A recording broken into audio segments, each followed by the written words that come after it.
Hello friend, welcome to my channel garden scape. আপনি যদি আমাদের চ্যানেলে নতুন হয়ে থাকেন অবশ্যই আমাদের চ্যানেলটিকে সাবস্ক্রাইব করুন এবং আমাদের চ্যানেলের সমস্ত আপডেট তথ্য পেতে পাশে থাকা বেল আইকনটিকে প্রেস করুন। বন্ধুরা, আমরা কম বেশি প্রতিটা দিনই সপ্তাহে 2 থেকে 3টে দিন আমরা চেষ্টা করি যে ভিডিও দেওয়ার, এবং তার সঙ্গে সঙ্গে প্রত্যেকটা নতুন নতুন গাছ নিয়ে এবং তার নতুন নতুন শেপ এবং বিভিন্ন রকমভাবেই এই গাছগুলি করার একটা আলোচনা করি। তো বন্ধুরা, আজকে আমাদের যে আলোচনার বিষয় রয়েছে এটা হচ্ছে ক্যালিসিয়া রেপেন্স। গাছটি কোনো রকম পরিচর্যাহীন একটি গাছ, অত্যন্ত লক্ষ্মী একটি গাছ। গাছের বেনিফিট রয়েছে প্রচুর, আর তার সঙ্গে সঙ্গে এই গাছ দিয়ে আপনারা আপনাদের হোম ডেকোরেশনের বিভিন্ন জায়গায় করতে পারেন। তারপরে আপনার ল্যান্ডস্কেপ গার্ডেনিংয়ে এই গাছ ব্যবহার করতে পারেন। আপনি আপনার ছাদ বাগানকে সুন্দরভাবে সাজিয়ে তোলার জন্য এই গাছ ব্যবহার করতে পারেন। যদি ধরুন এই গাছগুলিকে বল শেপ দেওয়া যায় সেটাও করা যায়, টবের মধ্যে ভর্তি করে এইভাবে করতে পারেন সেটাও সম্ভব, এবং সব রকমভাবে এই গাছগুলিকে সম্ভব। তবে গাছগুলিতে তেমন কোনো কিন্তু যত্ন নেই, পরিচর্যা নেই, শুধুমাত্র গাছে প্রয়োজন রয়েছে গাছে পর্যাপ্ত খাবারের। তো এই পর্যাপ্ত খাবারগুলি আমরা কীভাবে দেবো? সবার প্রথমে বলি, এই যে বলটি দেখতে পাচ্ছেন এই বলটির জন্য কিন্তু আমাকে কাটাই ছাঁটাইও করতে হয়। এই সাইডগুলো তো মাঝে মধ্যে কিন্তু এখন কেটে দিতে হবে, এবং এই কাটাই ছাঁটাইয়ের পাশাপাশি এর কিছু কাজও রয়েছে। সেটা হচ্ছে এই বলটি করার জন্য আপনাকে সবার প্রথমে একটি এক্সট্রা বল বানিয়ে নিতে হবে। কী বল বানিয়ে নেব? আপনারা এই জায়গাটাকে দেখলে বুঝতে পারবেন। এখানটা আমি ফাঁকায় রেখেছি, কোনো কিছু লাগাইনি। তো এই যে এই জায়গাটা দেখতে পাচ্ছেন, এখানে কিন্তু একটি প্লাস্টিকের বস্তা রয়েছে, যেটি ফাঁকা ফাঁকা যে বস্তাগুলো থাকে, যেগুলো সাধারণত আলুর বস্তা, সেই আলুর বস্তাগুলো এখানে ব্যবহার করা হয়েছে। দুটো ডবল করে নিয়ে তার ভেতরে একটা মাটি দেওয়া হয়েছে। মাটিটি এখানে রয়েছে 50% ভার্মি কম্পোস্ট, 25% রয়েছে আপনার কোকোপিট, আর 25% রয়েছে গার্ডেন সয়েল।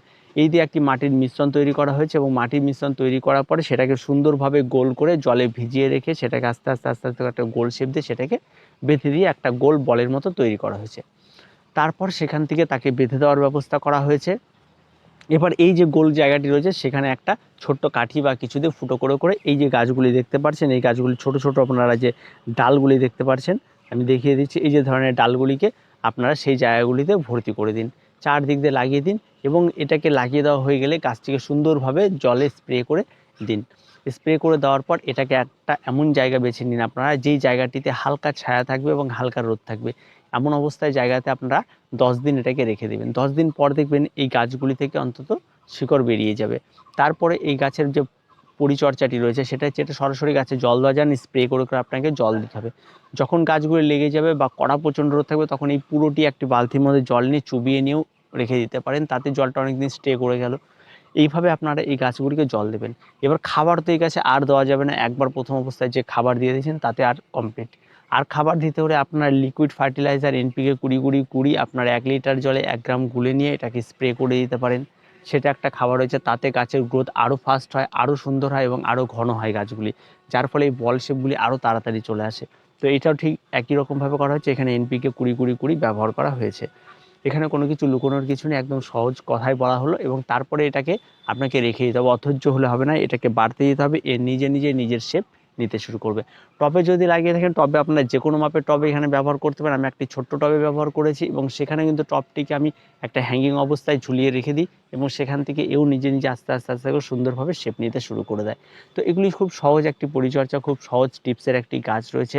আর এর কালার কিন্তু বর্তমানে প্রচুর রয়েছে। গাছের কাটিংও খুব সহজ, যে কোনো ডাল লাগিয়ে দিলে হয়ে যায়, আর গাছ মারা যাওয়ার কোনো বিষয়ই নেই। তবে গাছে মাঝে মধ্যে একটু ফাঙ্গাসের অ্যাট্রাক্টেড হয়ে থাকে, তবে এই ভ্যারাইটিটিতে ফাঙ্গাসের অ্যাট্রাক্টেড খুব কম হয়, তবে ভেরিকেটের যে ভ্যারাইটি রয়েছে সেটাতে ফাঙ্গাসের অ্যাট্রাক্টেড খুব হয়।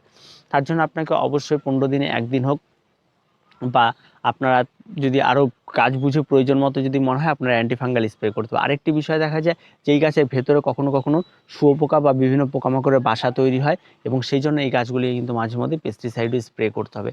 তার ফলে কী হবে, গাছগুলি আরও সুস্থ থাকবে, আরও সবল থাকবে, এবং অন্যান্য পোকামাকড়ের হাত থেকেও রক্ষা থাকবে।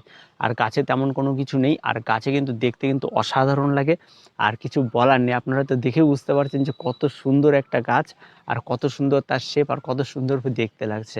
তো এই গাছগুলি তো আমরা বাগানে ডেকোরেশন যে ব্যবহার করতে পারি, তার সঙ্গে সঙ্গে এই গাছে আরেকটি বেনিফিট বলি, এই গাছটা কিন্তু আমরা ইনডোরেও ব্যবহার করতে পারবো। যে সমস্ত জায়গায় সকালে 2 ঘন্টা বা বিকেলের দিকে 2 ঘন্টা, সারাদিন 2 ঘন্টা রোদ লাগে এমন জায়গায় এটাকে ব্যবহার করতে পারবো।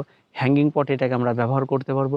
তার সঙ্গে সঙ্গে আমরা আমাদের বাড়ির যে কোনো ফাঁকা জায়গা থাকলে, সেই ফাঁকা জায়গা যদি মাটিতে থাকে, সেই জায়গাটা আমরা হালকা জায়গায় এই গাছটিকে লাগিয়ে দিয়ে সেই জায়গাটার সৌন্দর্য বাড়িয়ে নিতে পারি। তো যে কোনো পাত্রে, যে কোনো কন্টেনারে এই গাছ খুব সুন্দরভাবে গ্রো করে। এই গাছ বেড়ে ওঠার জন্য তেমন কোনো কিছুর প্রয়োজন হয় না, এই গাছ বেড়ে ওঠার জন্য তেমন কোনো বিশাল গার্ডেনিংয়ের প্রয়োজন হয় না। যে আমি অনেক ভালো গার্ডেনিং জানি, তেমন কোনো বিষয় নেই। আপনারা প্রত্যেকে করতে পারবেন, খুব ইজি একটি পরিচর্যার গাছ এবং এই গাছগুলি এত সুন্দর হয় এবং খুব সুন্দরভাবেই গ্রো করে। আপনারা এই গাছগুলি হার্ট শেপ দিতে পারেন, বিভিন্ন শেপ দিয়ে এই গাছগুলি করতে পারেন, আপনারা আপনাদের পছন্দ মতো করেই করতে পারেন। আর বেনিফিটের কথা কিছু বলার নেই, প্রচুর পরিমাণে অক্সিজেন প্রদান করে। আর গাছ ভীষণ ঠান্ডা এবং ভীষণ রোদ বা যে কোনো কিছু টেম্পারেচার সহ্য করার মতো ক্ষমতা আছে। কন্টিনিউ 7 দিন বৃষ্টি হলে সেই বৃষ্টি সহ্য করার ক্ষমতা রয়েছে। কন্টিনিউ 7 দিন বা 1 মাস কড়া রোদ থাকলে সেটা সহ্য করারও ক্ষমতা রয়েছে। মানে প্রচুর পাওয়ারফুল একটি গাছ রয়েছে।